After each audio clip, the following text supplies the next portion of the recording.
Yeah, you remember the tale, 1944. Yeah, remember that one dame that went to that Brooklyn, she went to Brooklyn Heights in that building and shot all those guys up back in 1944. I think her name was, let me think.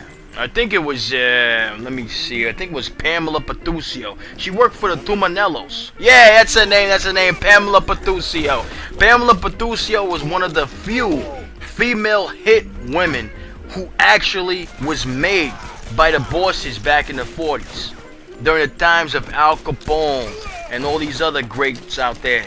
She went into the building all by her lonesome and took on all these guys from a rival family, I think it was. What was the name of those guys?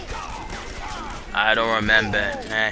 I can't really remember. That was a long time ago. I have to look it up on Wikipedia. Don't worry about it, pal. Anyway, she went in there and tore him a new asshole. She came in there with shotguns, twin pistols, grenades. They even tried to run her over. The cops was on it too. They was on the take of the other team. The rival gangs had paid them to take her down. And she took them all out. She took out those pigs like they were nothing. This girl's a legend.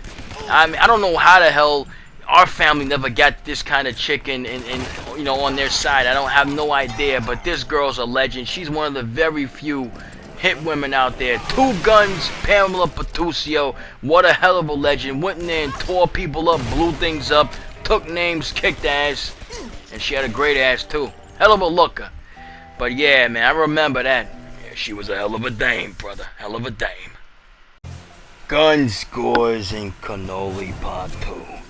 I don't know if any of you guys played the first Guns, Gore, and Cannoli Part 1, but my goodness gracious, an Italian guy in the 1920s going around murdering mobsters and killing zombies is a hell of a damn story, if I do say so myself. It's so much fun. And the game was so damn successful that they had to make a sequel of the same name. And of course, cannoli is also something that Italians eat. I like to eat cannolis a lot myself. But yeah, the last guy, the guy that was in the first game, his last name is actually Cannoli. Believe it or not, what a coincidence that is. He's a delicious treat, I guess. I don't know whether to eat him or play as him, but whatever. I'm going to save that for another day. But this game is really great. They allow you to pick whatever character you want. You can pick the Italian icon character, Mafioso, known as Cannoli, or you could pick several costumes that he does have, that he dons in this game, that he can use while in story mode, campaign mode as we call it here. Or you can play as one of the dames. There's two dames to pick from. There's this dame right here, and then there's another dame with blonde hair. Everybody pretty much has the same weaponry. You get Tommy guns, you get magnums, you get, you know, two pistols and stuff, one pistol, you get a flamethrower later on in the game. Just like the first game, they did a great job here. You know, there's also a button where you could jump twice as a double jump. You hold the L2 button if you're playing on PlayStation 2 like I am, and you press it twice, you get to jump in the air. You press the analog, whatever, depending what direction you're in, you get to shoot that direction. They made things more simplistic with the gameplay here. I'm not saying the gameplay in the first game was bad, because it hell of a sure it wasn't. I gotta admit, I played it for days. You know, I just love playing these games with mobsters, you know. I'm not saying that I'm in the mafia, you know, hush, hush, hush, you know, but I gotta admit, this is a great game. You go in there, start shooting guys up, you blow their brains out. You know, sometimes, depending on what kind of gun you use, you get to see the guy's head get blown off, and that's pretty fucking cool, too. I gotta admit, you know, my son, he's only 7 years old. I don't let him play this kind of game because he's just not old enough to see this kind of violence yet.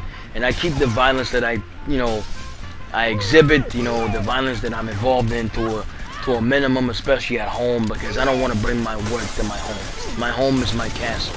A man's home is his castle. That's what they always say, and that's what I feel. So anyway, we got these, you know, the enforcers here with their, you know, wrenches and crowbars and stuff like that. It takes a little bit more to take them down. They got another guy that likes to ram you. He's almost like Rhino right there, this guy here. He reminds me of the Rhino, you know, the guy in the Spider-Man comic books. He's the one that got, you know, trapped in that rhinoceros suit and couldn't get out of it. It takes a couple of shots to take him down, but he's pretty easy to take down if you know what kind of weapon to use. These other guys are pretty much cannon fodder. They go down without a fight.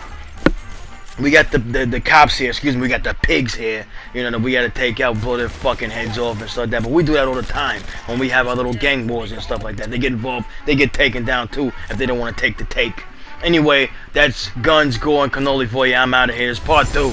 Get it, the game's great. I'm out of here.